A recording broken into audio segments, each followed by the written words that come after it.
we noticed something right away. Right away. You didn't need to be a body language expert But if you were a body language expert, to notice that one was all the flags were pinging. super excited and one was Yes. super not. So, welcome to the Aisle Files, Both Sides, where we play relationship detectives and uncover clues of lasting love. I'm Bill. And I'm Leslie. So, we tell real stories from our over 1,500 weddings experience over the past 30 plus years of being wedding photographers. We've seen a lot down the aisle. Never say we've seen it all. No. Ever. We have seen a pattern revealing itself over the years where we get to follow our couples sometimes 10, 20, and 30 years later. We have seen them thriving. Yes. And sadly, with the divorce rate what it is, there may be some that did not.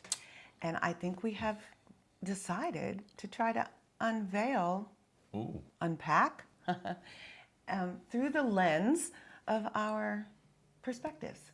So today we are unpacking a case that was years ago. It's a cautionary tale. I think so. This is the wedding that didn't happen. Never got off the ground. And I don't think we were sad about it. No. Yeah. No, there were some that it was probably better that it never took place. Correct. And this wedding planner had brought this lovely couple, and they were having quite a shindig. Was going to be a big one. Big wedding. This was over 10 years ago. So, and the wedding budget was $300,000 to $400,000, somewhere in between. Wow. And that's a big deal. That's a house. Right? We noticed something right away. Right away. You didn't need to be a body language expert. But if you were a body language expert, to notice that one was all the flags were pinging. One was super excited and one was super not. They came in, sat on our sofa, and the bride was, giddy and happy and excited to be talking about photography. And the groom slouched down on the couch, like barely even sitting up. He was almost laying down. And he put his ball cap down over his face and was in his phone. In the phone. Actively texting. If he could have gotten in the phone, he would have. Correct. She seemed oblivious to it. Yes. I think, at the time. Yeah, she was. We were not, though. She was so excited Yes. that was overriding Yes. her common sense. Correct. Judgment. So we'll give you a little backstory to this. This groom had just had a life-altering experience, True. I would say. He was a high-level high school and then college athlete. Yes. And he really, I would say, achieved the highest level that you could in college to position himself to be a number very one desirable. Yep, in the first round of the draft in a professional sport. We'll leave that to your imagination because we want to be able to tell the story without harming anyone's situation. Yeah, like ours. Like ours. So we will not name names, but this person was the top of their game, literally. The pinnacle. Yes, and had already received a stipend? What is that called when you get drafted? It would be called a signing bonus. A signing bonus. He got a signing bonus, which was more than I'll make in my lifetime. And that signing bonus afforded the wedding to have a larger budget than Correct. the average bear. Yes. And we did our thing, not any differently than we would ever do it, no matter what the budget was. We believe when we meet with clients, we want to get to know them. We want to know their story. We want to know, what makes them unique. And we could get to know the bride, but we could not get to know the groom. Yeah, she was giddy looking at the and photographs. Loved our style. Conversational. Very complimentary. Correct. Everything was. She was a joy. On this side of the sofa, everything was an A+. And over there, it was just disinterested. Deadpan. It was literally not engaged. But they were engaged. And so that got me thinking the other day about this story and why it might be helpful. Because we went through the whole meeting. Yes. And we overcame that obstacle as much as we could, although it's not that grooms are always at the appointments. True. But when they are, they're usually present. And he, might have been better to stay home, but it might have ended up being a good thing that he was there.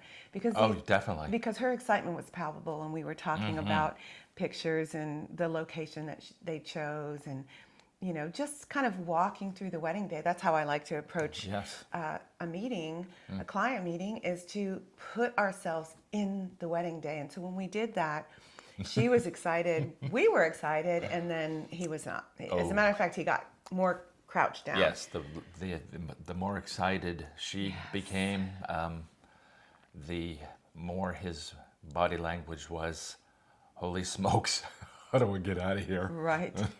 It was giving off those vibes. Oh, yeah. And so once the meeting ended, and how it typically, that's an interview, typically we'll either hear back from the couple, or we'll most likely in that scenario hear back from the planner. So the planner asked us how it went, and we kind of shared, because we were on, we're really close with her, and we said, well, I told the truth. Yeah, what'd you say? And what did you say to her? I told her that the wedding was never going to take place. And she sort of said, I'm kind of worried, but, and she loved you. Oh, yeah. And she kept saying she loved you guys and she wants to book. Well, a week goes by and we heard nothing. So I reached back out to the planner, because it was a hot date. And the planner said, the wedding was called off. To nobody's surprise. To our surprise. The only person that was surprised, sadly, I believe, was the bride. And that is sad. And that's not to, Because this whole thing is not to it isn't diminish her pain, because it was hard for her. I'm sure. This was her college sweetheart in late high school. So they dated in late high school through college. And it was difficult for him because he was avoiding the inevitable. Yeah. He had such devastatingly bad news to give her that he couldn't get the words to come out of his mouth. So he proposed? He was trying to do it through body language and trying to, say it without saying it, which is a disaster. It's just a disaster. So we could read the tea leaves, and anyone who was paying attention could. Yes. But she could not, and that hurts our hearts, because as wedding photographers, we are always celebrating love, and we consider it such an honor to capture that love on their wedding day. We become part of their lives and their history. But it would have been a fantastic day. Yeah, but they became part of our history in a different way. Right. And I think about that often when people tell me, I don't know if I'm supposed to get married, or I don't know if he's the right one or she's the right one. And, step back for a moment and say, am I the right one? I believe, this is how I see things, okay? So I'm going to unpack this clue. Yeah, go for it. Because I did a little research, and this person went on to be very well known in his sport. And you could say. And yeah, but I've looked into it. He got married a few years later, maybe actually about 5 years later. So he was well into his career, established into his career, and has a family and seems to be thriving. Sure. And looks happy. Nothing like the gentleman we encountered on the day of our meeting, where if you asked me about him, I wouldn't say, wow, what a kind, loving soul. I was like, he's very guarded and has a lot of walls. Think about it. It was the intersection of a huge decision and an opportunity so unique that it just doesn't happen to but a tiny percentage of athletes. Right. And so I think that, no defense, because he should have manned up and. Well, he eventually did. But, a week after they met with us. I think he was just simply overwhelmed. You think? Two overwhelming experiences happening at the same time. I just think that he mentally retreated. He was in the process from the information that the planner had shared. He had been in the process of the recruitment, right? He was definitely a hot commodity, but it wasn't draft yet. It was Correct. all the wooing and the Right. what do you call it when they are actively inviting you and trying Yeah, to you know. take you to dinners and get you to pick their Sure. team. And when he was in that process is when he had gotten engaged, because Right. graduated from college, or graduating from college, and his girlfriend was just like, here I am, I'm your Mm. Sure. girl. And I think that there's some kind of an underlying pressure when people feel like this is the next step. Oh my gosh, there and was they had so much talked about pressure. getting married for so many years. All this is Okay. percolating inside of him, and he just went like silent, literally silent. And I see that. He's point. processing internally. Processing. And so I also see that during those little, but I mean, they're obviously big. In his life, they were really big, but they were processes. They were things that Sure. were happening, and he was processing it. However, But I also think there was a bit of, wow, I'm really special. Like, I've made it. This is a time of my life that I want to just lean into and become what I've always dreamed of becoming. And possibly he was looking at her as a weight or something that was going to keep him from being all that he could be. And that means that when he proposed, he may not have actually meant it. He felt obligated. That's kind of how how I read it. He felt obligated to do it, not because she made him do it, but because it was just caught up in the moment of, oh, now I'm graduated. I've always promised I was going to give her a ring. And then he gets the actual prize for the team that selected him. Big prize. All the doors were opened, and I think he just knew at that point, I want to go through that door by myself. I want to enter it. so. I want to become who I think I'm, destined to be.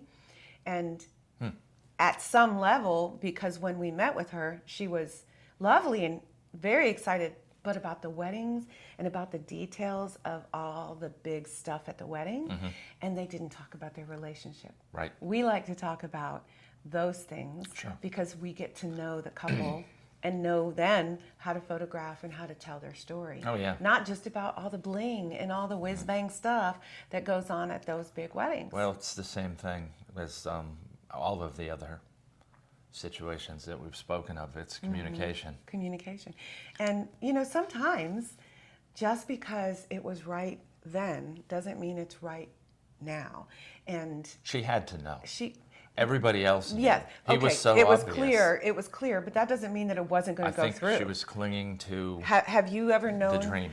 someone that felt obligated and actually went through it? I did that. You did. Let's talk about it. Well, I'd rather not. It didn't end well. Yeah, but again, it did end well. You know why it ended well? We're together 37 years Right. later, and that Well, brought you to yeah, a place. well, that brought that you was- to a place That's number two. to recognize what you did want. Right. But you did it out of obligation. I That's did. what you told well, me. But yeah, go ahead. I did it. How do I express this? I did it because I was following a formula in my mind. Graduated from college, was dating this person, and I felt like the next step was getting engaged and getting married. Explain what you mean by felt like. Did you hear things outside of yourself that said give me a ring, or was it just I got to give her a ring? Oh gosh, if we're gonna get into it, we might as well get into it. Yeah, let's do it. I'm in the middle, and my family, my mother in particular, she was taking the high road, but she Okay. did say, "Are you really sure that you want to do this?" Oh, little mommy wisdom. So that was mom saying, don't do this. And I should have listened. Yeah. Okay. So, and yes, actually, sadly, I was given an ultimatum. Okay. Put a ring on my finger. Okay. Let's make this official, or I'm going to have to break up with you and move on. And was the fear of breaking up with her and moving on your fear? No. Or was it what? Was it the breaking an obligation or breaking the pattern of what you're supposed to do? Correct. Yes. I grew up in a very traditional family, and so I was so focused on doing what I thought was the next step in my life that I ignored a lot of warning signs. Red flags?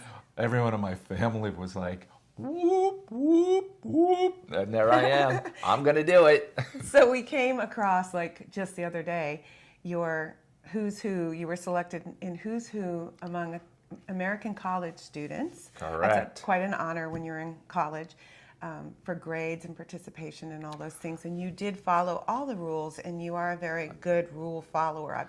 So I am definitely not a rule follower in that way. Well, see, I'm a free spirit, I guess they would say. opposites attract. I'm a conformist, and you're a nonconformist. Okay.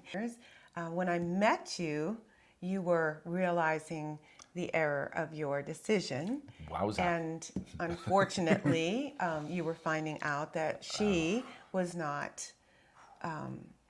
Faithful. faithful. Wowza. And that is This is something we've surprise. never really talked about. Right. I mean, even in our own family, we've really never talked much about this because it's just, they were only married less than 2 years. Yeah. Like, hadn't made it to It was 2 a years. blip. It was a blip.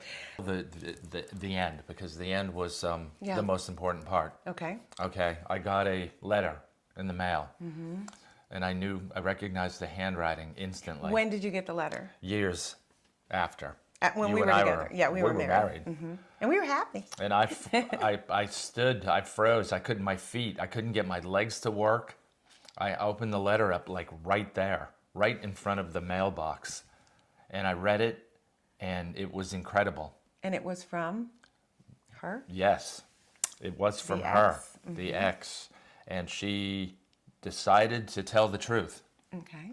which I had, and as you know, because you were there, I blamed myself. Yes. I couldn't figure out what I did because there was no communication. Because you did what you thought you were supposed to do. Yeah, I was and just so you were doing following like, all the rules, yeah, no, so you I'm didn't just break like any. doing married stuff. Right. But there's that letter, and I was cheating on you with my former boyfriend, and I just want to apologize, and I know that everything hit you really hard. It wasn't you, it was me.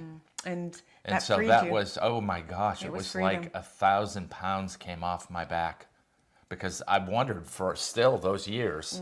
I mean, we're doing our thing and we're happy and everything's great, but there's still in the back of your mind, you're you like, had failed all right, I something. failed at this once. Like, so I'm Are you like gonna do it hyper again? vigilant while we're getting through the early years of Yeah. our marriage. I'm like, well, I screwed Failed. up somewhere, Uh-huh. so I've got to be on guard against that again. And then, as it turns out, it wasn't anything that I did. No, it wasn't. And I think that if you think about the story we just told with the Right. major. And that's why I come from a different perspective. Heart-wrenching for her, Yeah. and he eventually found his voice, but that was the best outcome. And she's happily married as well. Yes. She has flourished, and telling her that day and the weeks that would follow, and I'm sure years that would follow, because it's one thing when your ex is gone and on to something else, and it's another thing when you turn on TV and see your ex being touted and talked about and kind of True. famous. That must be exponentially hard. Oh, of course. And I think we both had compassion for her, but we also celebrated somewhat in our own our own perceptions that was what was supposed to happen. I think that so. was going to be more pain and suffering Much had that more. wedding happened because of the obligation. Much more. Yours didn't go on very long, but I can't imagine where you would be if that had just continued to, the lies and the things that were. It was just not. It wasn't a really great space I mean, what do you that say? you were in. What do you say? Everything happened the way that it was supposed to. Because I mean, it was did. painful at the time You need until the to- letter came. I mean, I was constantly trying to figure it out. Yeah. I mean, it was. divorce was uncommon in my family. Yeah.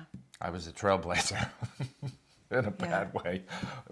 Are you not happy unless you're with that person? Meaning, without him or her, I am completely miserable, right? That's really not the truth. Yes, that person brings happiness to your life because you're happy. You have found someone who you have decided to make a contract with to say, I love you with all of your faults, all of your brilliance, all of your love, and when I feel unloved, I'm going to talk about it.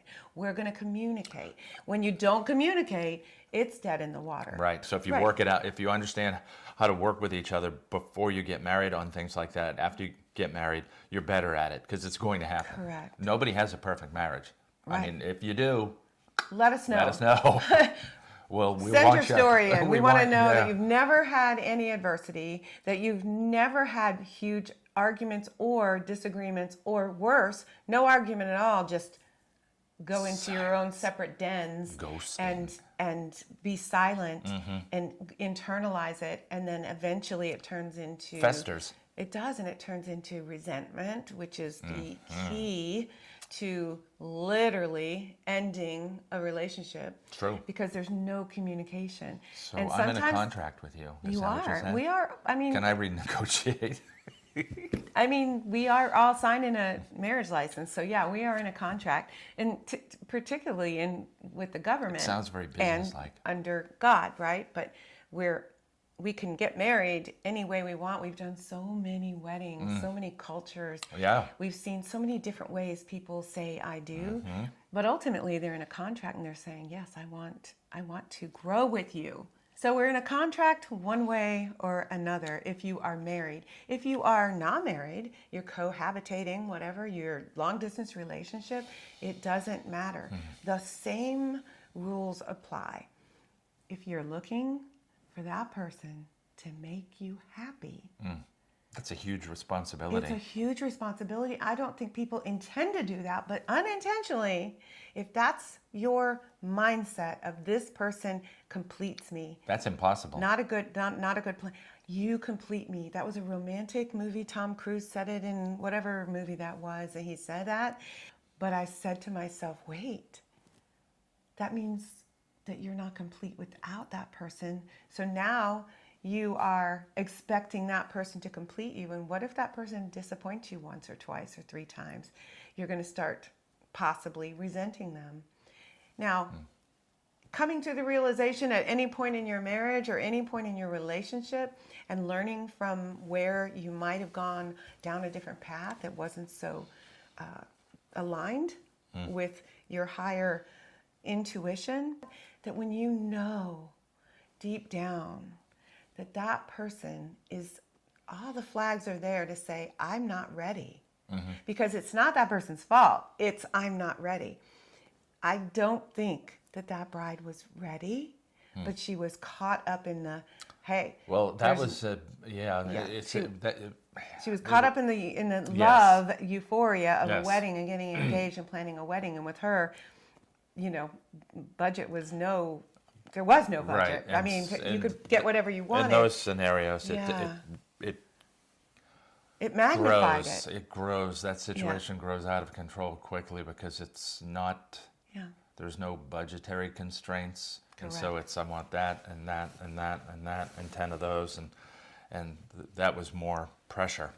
And since they were on the couch, I almost felt like saying, let's talk about your relationship. But that's not my place as a photographer. Right. So that's why we're here, because of those times when we wish we could have gone deeper. And it's not the first. It's not the first time that's happened. It's not. It hasn't happened a lot, but it has happened when we talked about it and thought. And then sometimes when they got married, and the marriage dissolved really early on, like within the first 3 to 5 years. Oh yeah, it hits hard. It hits fast. And that's really sad, but also not devastating. As long as those two people were committed to grow and not just say, well, now I'm looking for the next person because that person failed me and I'm going to look for someone else to make me happy. Those repeated patterns tend to show up again. It's like they marry or date someone in a new outfit, Yeah, but it's the sure. same person. Right, and that Yeah. is a whole different topic because It is.